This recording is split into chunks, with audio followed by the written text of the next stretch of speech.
Think about the last important decision you made. Maybe it was a job, a relationship. You know why you did it. You have reasons. They feel logical. They feel like yours. Now here's what neuroscientists found out. You're wrong. Your brain doesn't remember the real reason. Your brain invented a reason. And delivered it so convincingly, you never questioned it for a second. This isn't something that happens to people with brain damage. This is the standard operating procedure. In 1953, a 27-year-old man named Henry Molaison walked into a hospital in Hartford, Connecticut. He had suffered from severe epilepsy his entire life. Seizures so bad they made it impossible to function. His surgeon William Beecher Scoville proposed removing the part of the brain triggering the seizures. The surgery worked. The seizures stopped.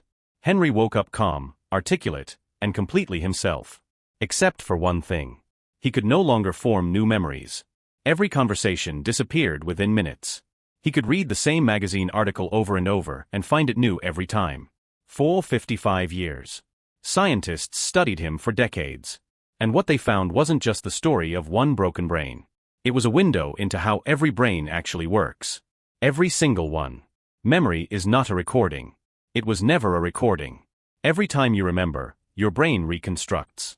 Every time you remember something, your brain pulls pieces from different regions and fills the gaps. It assembles a version that feels complete. And every time you do this, the memory changes slightly. It absorbs your current mood, your current beliefs, the last thing you read, the last conversation you had.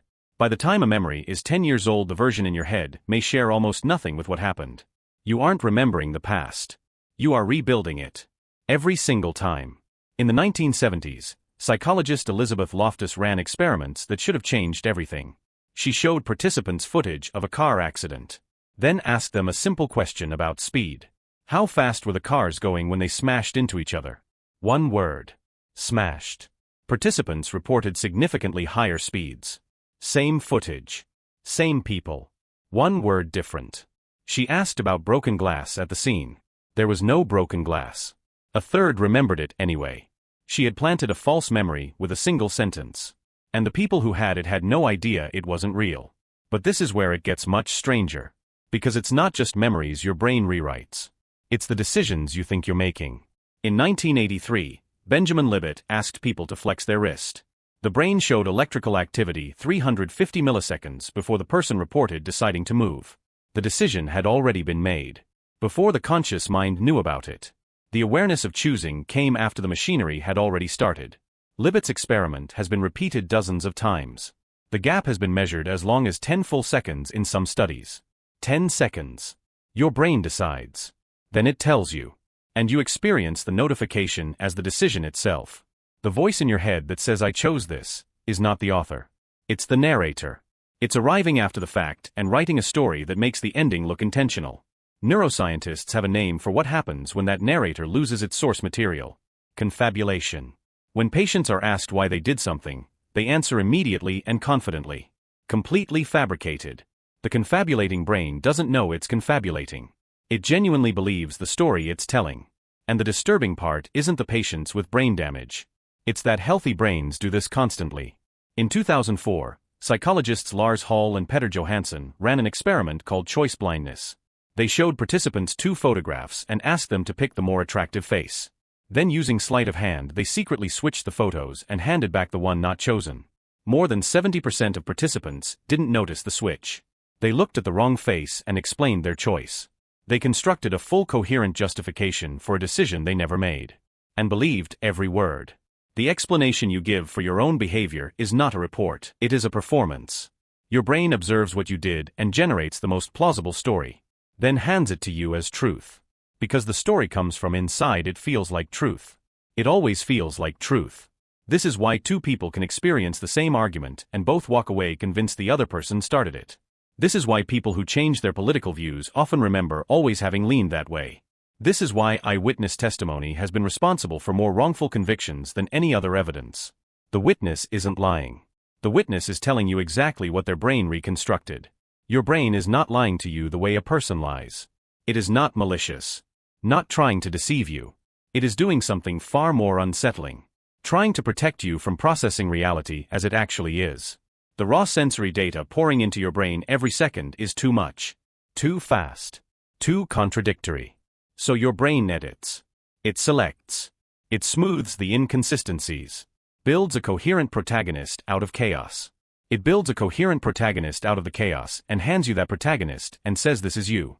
And mostly it works. The edited version is functional. It gets you through the day. It lets you make plans and feel responsible for them and live with some sense of continuity. The lying isn't a flaw. It might be the whole architecture. The system that makes you functional. But here is the thing you can actually do with this. Not fix it. You cannot turn off the reconstruction. You cannot access your raw, unedited experience. But you can hold your own certainty more loosely. The memory that feels most vivid is not necessarily the most accurate. Remember that. The explanation that feels most obvious is not necessarily the real one. The decision that feels most deliberate may have already been made before you thought you made it. This doesn't mean you have no agency. It means your agency is more interesting than it appears. Your agency is more complicated than it appears. That is not a reason for despair. It's a reason to look closer. Every person you have ever argued with was running the same system. Every single one of them. Every person who ever wronged you and felt certain they were justified was not lying. They were reporting faithfully. From inside a brain that had already edited the story before they opened their mouth. You do the same thing. So do I. So does everyone. Every brain on this planet works this way. The question isn't whether your brain is lying to you. It is. The question is what you do once you know. You cannot fix it. You cannot turn off the reconstruction. It runs whether you want it to or not. But knowing it runs changes something. It changes how tightly you grip your own certainty. When you feel absolutely certain about a memory, that certainty is not evidence of accuracy. When you feel absolutely certain about why you did something, that feeling is the narrator speaking. The narrator is not the enemy. It keeps you functional, but it is not the whole truth. Every single human being who has ever lived has been running the same editing system in their head. From the first humans around fires to the people reading peer-reviewed journals today. Same system. The architecture hasn't changed. The world it was built for has changed enormously. That gap is where problems live. You are not broken. You are not weak. You are running exactly the software you were built to run. But design doesn't mean perfect. And knowing the design is the first step to working with it instead of against it. The next time you feel completely certain about a memory, pause. Ask yourself what might have changed it. The next time you find yourself explaining your own behavior with absolute certainty, notice the narrator. Not to silence it. You can't. But to recognize it for what it is. A storyteller, not a recorder. And the next time someone else's story of events is different from yours, consider this. Their narrator is running two narrators. Two edited versions of the same event. Both delivered with complete sincerity. This is not a reason to distrust everyone. It is a reason to be more curious and less certain. Your brain is not your enemy. It is your oldest and most loyal collaborator. It just has one blind spot. The blind spot is this. It cannot tell you where it ends and reality begins. It doesn't know the difference. But you can know the difference. Not always. Not perfectly. But better than before you knew this. That is not a small thing. Most people go their entire lives running the system without ever knowing it exists. They argue from certainty. They remember from certainty. They decide from certainty. And none of it is what they think it is. You now know something that most people don't. Use it carefully. Use it kindly. Use it on yourself first. Your own certainties deserve the most scrutiny. Start there. Your brain is not lying to you. It is doing the best it can with an impossible job. And the impossible job is this. Keep you alive and functional inside a reality too complex to fully process. Every shortcut it takes, every gap it fills, every story it tells, is in service of that one job. The question isn't whether your brain is lying to you. It is. The question is what you do once you know it. You could use it to feel less certain about your worst memories of other people. You could use it to hold your own strongest convictions a little less like weapons. You could use it to be genuinely surprised when your memory turns out to be wrong. Instead of defensive. Every person you have ever met was handed a story about themselves by a brain doing its best. So were you.